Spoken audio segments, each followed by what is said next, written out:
हरे कृष्ण। जय श्री लक्ष्मी नारायण। प्रिय भक्तों, आज हम श्री सत्यनारायण भगवान की कथा का पाठ करने जा रहे हैं, इसलिए इस पाठ को पूरी श्रद्धा से अंत तक जरूर सुनिएगा। सत्यनारायण भगवान आप सभी की मनोकामनाओं को जरूर पूरा करेंगे। प्रेम से बोलिए श्री सत्यनारायण भगवान की जय। अब सुने श्री सत्यनारायण कथा का प्रथम अध्याय। एक समय की बात है, नैशिरण्य तीर्थ में शौनिका आदि 88,000 ऋषियों ने श्री सूत जी से पूछा, हे प्रभु, इस कलयुग में वेद विद्या रहित मनुष्यों को प्रभु भक्ति किस प्रकार मिल सकती है तथा उनका उद्धार कैसे होगा। हे मुनि श्रेष्ठ, कोई ऐसा तप बताइए जिससे थोड़े समय में ही पुण्य मिले और मनोवांछित फल भी मिल जाए। इस प्रकार की कथा सुनने की हम इच्छा रखते हैं। सर्व शास्त्रों के ज्ञाता सूत जी बोले, हे वैष्णवों में पूज्य, आप सभी ने प्राणियों के हित की बात पूछी है, इसलिए मैं एक ऐसे श्रेष्ठ व्रत को आप लोगों को बताऊंगा जिसे नारद जी ने लक्ष्मी नारायण जी से पूछा था और लक्ष्मीपति ने मुनि श्रेष्ठ नारद जी से कहा था। आप सब इसे ध्यान से सुनिए। एक समय की बात है, योगी राज नारद जी दूसरों के हित की इच्छा के लिए अनेकों लोकों में घूमते हुए मृत्यु लोक में आ पहुंचे। यहाँ उन्होंने अनेक योनियों में जन्मे प्राय सभी मनुष्यों को अपने कर्मों द्वारा अनेकों दुखों से पीड़ित देखा। उनका दुख देख नारद जी सोचने लगे कि कैसा यत्न किया जाए जिसके करने से निश्चित रूप से मानव के दुखों का अंत हो जाए। इसी विचार पर मनन करते हुए वह विष्णु लोक में पहुंचे। वहां वह देवों के ईश भगवान नारायण की स्तुति करने लगे, जिनके हाथों में शंख, चक्र, गदा और पद्म थे, गले में वरमाला पहने हुए थे। स्तुति करते हुए नारद जी बोले, हे भगवान, आप अत्यंत शक्ति से संपन्न हैं। मन तथा वाणी भी आपको नहीं पा सकती है। आपका आदि मध्य तथा अंत नहीं है। निर्गुण स्वरूप सृष्टि के कारण भक्तों के दुख को दूर करने वाले आपको मेरा नमस्कार है। नारद जी की स्तुति सुन विष्णु भगवान बोले, हे मुनि श्रेष्ठ, आपके मन में ऐसी क्या बात है? आप किस काम के लिए पधारे हैं, उसे निसंकोच कहिए। इस पर नारद मुनि बोले कि मृत्यु लोक में अनेक योनियों में जन्मे मनुष्य अपने कर्मों के द्वारा अनेकों दुख से दुखी हो रहे हैं। हे नाथ, आप मुझ पर दया रखते हैं तो बताइए कि वो मनुष्य थोड़े प्रयास से ही अपने दुखों से कैसे छुटकारा पा सकते हैं। श्री हरि बोले, हे नारद, मनुष्यों की भलाई के लिए तुमने बहुत अच्छी बात पूछी है, जिसके करने से मनुष्य मोह से छूट जाता है। वह बात मैं तुमसे कहता हूँ, उसे ध्यान पूर्वक सुनो। स्वर्ग लोक व मृत्यु लोक दोनों में एक दुर्लभ उत्तम व्रत है जो पुण्य देने वाला है। आज प्रेमवश होकर मैं उसे तुमसे कहता हूँ। श्री सत्यनारायण भगवान का यह व्रत अच्छी तरह विधान पूर्वक करके मनुष्य तुरंत ही यहाँ सुख भोग कर मरने पर मोक्ष पाता है। श्री हरि के वचन सुन नारद जी बोले कि उस व्रत का फल क्या है और उसका विधान क्या है? यह व्रत किसने किया था? इस व्रत को किस दिन करना चाहिए? सभी कुछ विस्तार से बताइए। नारद की बात सुनकर श्री हरि बोले, दुख व शोक को दूर करने वाला यह व्रत सभी स्थानों पर विजय दिलाने वाला है। मानव को भक्ति व श्रद्धा के साथ शाम को श्री सत्यनारायण की पूजा धर्म परायण होकर ब्राह्मणों व बंधुओं के साथ करनी चाहिए। भक्ति भाव से ही निवेद्य केले का फल, घी, दूध और गेहूं का आटा सवाया ले। गेहूं के स्थान पर साठी का आटा, शक्कर तथा गुड़ लेकर वह सभी भक्षण योग्य पदार्थों को मिलाकर भगवान का भोग लगाएं। ब्राह्मणों सहित बंधु बांधवों को भी भोजन करवाएं। उसके बाद स्वयं भोजन करें। भजन कीर्तन के साथ भगवान की भक्ति में लीन हो जाएं। इस तरह से सत्यनारायण भगवान का यह व्रत करने पर मनुष्य की सारी इच्छाएं निश्चित रूप से पूरी होती है। इस कली काल अर्थात कलयुग में मृत्यु लोक में मोक्ष का यही एक सरल उपाय बताया गया है। इसी के साथ श्री सत्यनारायण व्रत कथा का प्रथम अध्याय संपूर्ण होता है। अब सुनिए दूसरा अध्याय। सूत जी बोले, हे ऋषियों, जिसने पहले समय में इस व्रत को किया था उसका इतिहास कहता हूँ, ध्यान से सुनो। सुंदर काशीपुरी नगरी में एक अत्यंत निर्धन ब्राह्मण रहता था। भूख प्यास से परेशान वह धरती पर घूमता रहता था। ब्राह्मणों से प्रेम करने वाले भगवान ने एक दिन ब्राह्मण का वेश धारण कर उसके पास जाकर पूछा, हे विप्र, नित्य दुखी होकर तुम पृथ्वी पर क्यों घूमते रहते हो? दीन ब्राह्मण बोला, मैं निर्धन ब्राह्मण हूँ, भिक्षा के लिए धरती पर घूमता हूँ। हे भगवान, यदि आप इसका कोई उपाय जानते हो तो बताइए। वृद्ध ब्राह्मण कहता है कि सत्यनारायण भगवान मनोवांछित फल देने वाले हैं, इसलिए तुम उनका पूजन करो। इसे करने से मनुष्य सभी दुखों से मुक्त हो जाता है। वृद्ध ब्राह्मण बनकर आए सत्यनारायण भगवान उस निर्धन ब्राह्मण को व्रत का सारा विधान बताकर अंतर्ध्यान हो गए। ब्राह्मण मन ही मन सोचने लगा कि जिस व्रत को वृद्ध ब्राह्मण करने को कह गया है मैं उसे जरूर करूंगा। यह निश्चय करने के बाद उसे रात में नींद नहीं आई। वह सवेरे उठकर सत्यनारायण भगवान के व्रत का निश्चय कर भिक्षा के लिए चला गया। उस दिन निर्धन ब्राह्मण को भिक्षा में बहुत धन मिला, जिससे उसने बंधु बांधवों के साथ मिलकर श्री सत्यनारायण भगवान का व्रत संपन्न किया। भगवान सत्यनारायण का व्रत संपन्न करने के बाद वह निर्धन ब्राह्मण सभी दुखों से छूट गया और अनेक प्रकार की संपत्तियों से युक्त हो गया। उसी समय से वह ब्राह्मण हर माह इस व्रत को करने लगा। इस तरह से सत्यनारायण भगवान के व्रत को जो मनुष्य करेगा वह सभी प्रकार के पापों से छूटकर मोक्ष को प्राप्त होगा। जो मनुष्य इस व्रत को करेगा वह भी सभी दुखों से मुक्त हो जाएगा। सूत जी बोले कि इस तरह से नारद जी से नारायण जी का कहा हुआ श्री सत्यनारायण व्रत को मैंने तुमसे कहा। हे विप्रो, अब और मैं क्या बताऊं तुम्हें। ऋषि बोले, हे मुनिवर, संसार में उस विप्र से सुनकर और किस किस ने इस व्रत को किया, हम सब इस बात को सुनना चाहते हैं। इसके लिए हमारे मन में श्रद्धा का भाव है। सूत जी बोले, हे मुनियों, जिस जिसने इस व्रत को किया है वह सब सुनो। एक समय वही विप्र धन व ऐश्वर्य के अनुसार अपने बंधु बांधवों के साथ इस व्रत को करने को तैयार हुआ। उसी समय एक लकड़ी बेचने वाला बूढ़ा आदमी आया और लकड़ियां बाहर रखकर अंदर ब्राह्मण के घर में गया। प्यास से दुखी वह लकड़हारा उनको व्रत करते देख विप्र को नमस्कार कर पूछने लगा कि आप यह क्या कर रहे हैं तथा इसे करने से क्या फल मिलेगा, कृपया मुझे भी बताइए। ब्राह्मण ने कहा कि सब मनोकामनाओं को पूरा करने वाला यह श्री सत्यनारायण भगवान का व्रत है। इनकी कृपा से ही मेरे घर में धन धान्य आदि की वृद्धि हुई है। विप्र से सत्यनारायण व्रत के बारे में जानकर लकड़हारा बहुत प्रसन्न हुआ। चरणामृत लेकर वह प्रसाद खाने के बाद वह अपने घर गया। लकड़हारे ने अपने मन में संकल्प किया कि आज लकड़ी बेचने से जो धन मिलेगा उसी से श्री सत्यनारायण भगवान का उत्तम व्रत करूंगा। मन में इस विचार को ले बूढ़ा आदमी सिर पर लकड़ियां रख उस नगर में बेचने गया जहाँ धनी लोग ज्यादा रहते थे। उस नगर में उसे अपनी लकड़ियों का दाम पहले से 4 गुना अधिक मिलता है। बूढ़ा प्रसन्नता के साथ दाम लेकर केले, शक्कर, घी, दूध, दही और गेहूं का आटा ले और सत्यनारायण भगवान के व्रत की अन्य सामग्रियां लेकर अपने घर चला गया। वहां उसने अपने बंधु बांधवों को बुलाकर विधि विधान से श्री सत्यनारायण भगवान का पूजन और व्रत किया। इस व्रत के प्रभाव से वह बूढ़ा लकड़हारा धन, पुत्र आदि से युक्त होकर संसार के समस्त सुख भोग कर अंत काल में वैकुंठ धाम को चला गया। इसी के साथ दूसरा अध्याय संपूर्ण होता है। अब सुने तीसरा अध्याय। सूत जी बोले, हे श्रेष्ठ मुनियों, अब आगे की कथा कहता हूँ। पहले समय में उल्का मुख नाम का एक बुद्धिमान राजा रहता था। वह सत्यवक्ता और जितेंद्रिय था। प्रतिदिन देव स्थानों पर जाता और निर्धनों को धन देकर उनके कष्ट दूर करता था। उसकी पत्नी कमल के समान मुख वाली तथा सती साध्वी थी। भद्रशिला नदी के तट पर उन दोनों ने श्री सत्यनारायण भगवान का व्रत किया था। उसी समय साधु नाम का एक वैश्य आया। उसके पास व्यापार करने के लिए बहुत सा धन भी था। राजा को व्रत करते देखकर वह विनय के साथ पूछने लगा, कि राजन, भक्ति भाव से पूर्ण होकर आप यह क्या कर रहे हैं? मैं सुनने की इच्छा रखता हूँ, इसलिए आप कृपा करके मुझे बताइए। राजा बोला, हे साधु, अपने बंधु बांधवों के साथ पुत्रादि की प्राप्ति के लिए एक महाशक्तिमान श्री सत्यनारायण भगवान का व्रत व पूजन कर रहा हूँ। राजा के वचन सुन साधु आदर से बोला, हे राजन, मुझे इस व्रत का सारा विधान कहिए। आपके कथन अनुसार मैं भी इस व्रत को करूँगा। मेरी भी संतान नहीं है और इस व्रत को करने से निश्चित रूप से मुझे संतान की प्राप्ति होगी। राजा से व्रत का सारा विधान सुन व्यापार से निवृत्त हो वह अपने घर को गया। साधु वेश्या ने अपनी पत्नी को संतान देने वाले इस व्रत का वर्णन कह सुनाया और कहा कि जब मेरी संतान होगी तब मैं इस व्रत को करूंगा।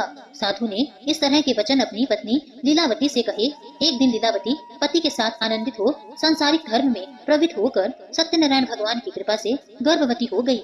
10वें महीने में उसके गर्भ से एक सुंदर कन्या ने जन्म लिया। दिनों दिन वह ऐसे बढ़ने लगी जैसे कि शुक्ल पक्ष का चंद्रमा बढ़ता है। माता पिता ने अपनी कन्या का नाम कलावती रखा। एक दिन लीलावती ने मीठे शब्दों में अपने पति को याद दिलाया कि आपने सत्यनारायण भगवान के जिस व्रत को करने का संकल्प किया था उसे करने का समय आ गया है। आप इस व्रत को करिए। साधु बोला कि हे प्रिय, इस व्रत को मैं उसके विवाह पर करूंगा। इस प्रकार अपनी पत्नी को आश्वासन देकर वह नगर को चला गया। कलावती पिता के घर में रह दिनों दिन बड़ी होने लगी। साधु ने एक बार नगर में अपनी कन्या को सखियों के साथ देखा तो तुरंत ही दूत को बुलाया और कहा कि मेरी कन्या के योग्य वर देखकर आओ। साधु की बात सुनकर दूत कंचन नगर में पहुंचा और वहां देखभाल कर लड़की के सुयोग्य वाणिक पुत्र को ले आया। सुयोग्य लड़की को देख साधु ने बंधु बांधवों को बुलाकर अपनी पुत्री का विवाह कर दिया। लेकिन दुर्भाग्य की बात ये कि साधु ने अभी भी श्री सत्यनारायण भगवान का व्रत नहीं किया था। इस पर श्री भगवान क्रोधित हो गए और श्राप दिया कि साधु को अत्यधिक दुख मिले। अपने कार्य में कुशल साधु बनिया जमाई को लेकर समुद्र के पास स्थित होकर रत्नासारपुर नगर में गया। वहां जाकर दामाद ससुर दोनों मिलकर चंद्रकेतु राजा के नगर में व्यापार करने लगे। एक दिन भगवान सत्यनारायण की माया से एक चोर राजा का धन चुराकर भाग रहा था। उसने राजा के सिपाहियों को अपना पीछा करते देख चुराया हुआ धन वहां रख दिया जहां साधु अपने जमाई के साथ ठहरा हुआ था। राजा के सिपाहियों ने साधु वेश्या के पास राजा का धन पड़ा देखा तो वह ससुर जमाई दोनों को बांधकर बड़ी प्रसन्नता से राजा के पास ले गए और कहा कि उन दोनों चोरों को हम पकड़ लाए हैं, आप आगे की कार्यवाही की आज्ञा दें।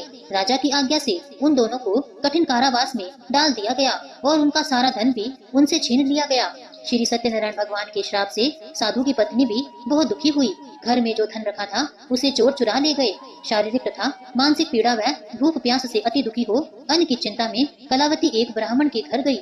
वहाँ उसने श्री सत्यनारायण भगवान का व्रत होते देखा। फिर कथा भी सुनी। वह प्रसाद ग्रहण कर रात को घर वापस आई। माता ने कलावती से पूछा कि हे पुत्री, अब तक तुम कहाँ थी? तेरे मन में क्या है? कलावती ने अपनी माता से कहा, हे माता, मैंने एक ब्राह्मण के घर में श्री सत्यनारायण भगवान का व्रत देखा है।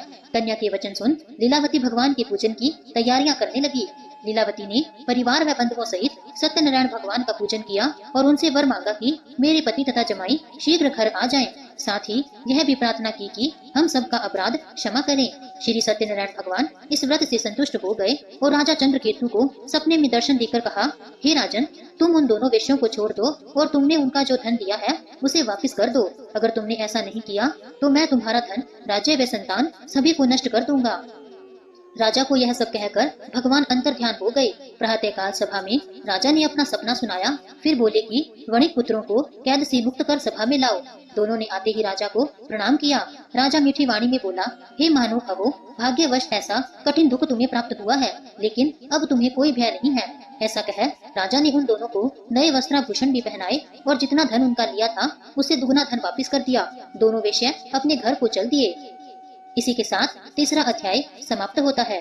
अब सुनिए चौथा अध्याय। सूत जी बोले, वेश्या ने मंगलाचार कर अपनी यात्रा आरंभ की और अपने नगर की ओर चल दिए। उनके थोड़ी दूर जाने पर एक दंडी वेशधारी श्री सत्यनारायण ने उनसे पूछा, हे साधु, तेरी नाव में क्या है? अभिवाणी वणिक हंसता हुआ बोला, हे दंडी, आप क्यों पूछते हो? क्या धन लेने की इच्छा है?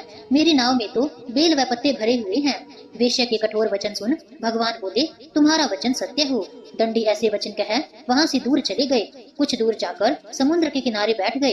दंडी के जाने के बाद साधु वेश्या ने नृत्य किया के पश्चात नाव को ऊंची उठते देखकर अचंभा माना और नाव में बेल पत्ते आदि देख वह मूर्छित हो जमीन पर गिर पड़ा।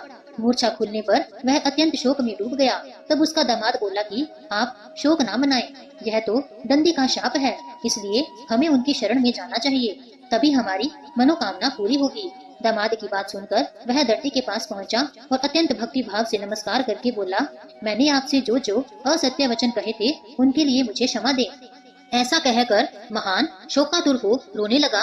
तब दंडी भगवान बोले, हे वणिपुत्र, मेरी आज्ञा से बार बार तुम्हें दुख प्राप्त हुआ है, तू मेरी पूजा से विमुख हुआ। साधु बोला, हे भगवान, आपकी माया से ब्रह्मा आदि देवता भी आपके रूप को नहीं जानते, तब मैं अज्ञानी कैसे जान सकता हूँ? आप प्रसन्न हो जाइए, अब मैं सामर्थ्य के अनुसार आपकी पूजा करूंगा। मेरी रक्षा कीजिए और पहले के समान नौका में धन भर दें। साधु वेश्या की भक्ति पूर्वक वचन सुनकर भगवान प्रसन्न हो गए और उसकी इच्छा अनुसार वरदान देकर अंतर ध्यान हो गए। ससुर जमाई जब नाव पर आए तो नाव धन से भरी हुई थी। फिर वही अपने अन्य साथियों के साथ सत्यनारायण भगवान का पूजन कर अपने नगर को चल दिए। जब नगर के नजदीक पहुंचे तो दूत को घर पर खबर करने के लिए भेज दिया। दूत साधु की पत्नी को प्रणाम कर कहता है कि मालिक अपने दामाद सहित नगर के निकट आ गए हैं। दूत की बात सुन साधु की पत्नी लीलावती ने बड़े हर्ष के साथ सत्यनारायण भगवान का पूजन कर अपनी पुत्री कलावती से कहा कि मैं अपने पति के दर्शन को जाती हूँ, तू कार्य पूर्ण कर शीघ्र आ जा। माता के ऐसे वचन सुन कलावती जल्दी में प्रसाद छोड़ अपने पति के पास चली गई। प्रसाद की अवज्ञा के कारण श्री सत्यनारायण भगवान रुष्ट हो गए और नाव सहित उसके पति को पानी में डुबो दिया। कलावती अपने पति को वहां ना पाकर रोती हुई जमीन पर गिर गई। नौका को डूबा हुआ देख, कन्या को रोता देख साधु दुखी होकर बोला कि हे प्रभु, मुझसे तथा मेरे परिवार से जो भूल हुई है उसे क्षमा कीजिए। साधु के 3 वचन सुनकर श्री सत्यनारायण भगवान प्रसन्न हो गए और आकाशवाणी हुई, हे साधु, तेरी कन्या मेरे प्रसाद को छोड़कर आई है, इसलिए उसका पति अदृश्य हो गया है। यदि वह घर जाकर प्रसाद खाकर लौटती है तो इसे इसका पति अवश्य मिलेगा। ऐसी आकाशवाणी सुन कलावती घर पहुंचकर प्रसाद ग्रहण करती है और फिर आकर अपने पति के दर्शन करती है। उसके बाद साधु अपने बंधु बांधवों सहित श्री सत्यनारायण भगवान का विधि विधान से पूजन करता है तथा इस लोक में सुख भोग वह अंत में स्वर्ग को जाता है। इसी के साथ चौथा अध्याय समाप्त होता है। अब सुनिए 5वां अध्याय।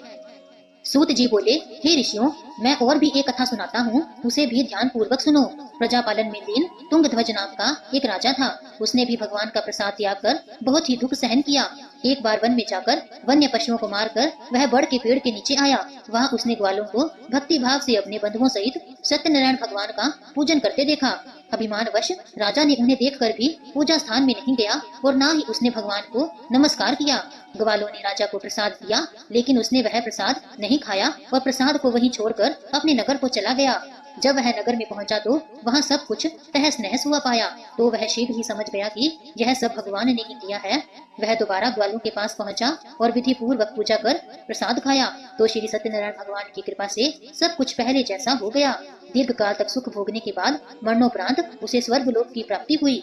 जो मनुष्य परम दुर्लभ इस व्रत को करेगा तो भगवान सत्यनारायण की अनुकंपा से उसे धन धान्य की प्राप्ति होगी। निर्धन धनी हो जाता है और भय मुक्त हो जीवन जीता है।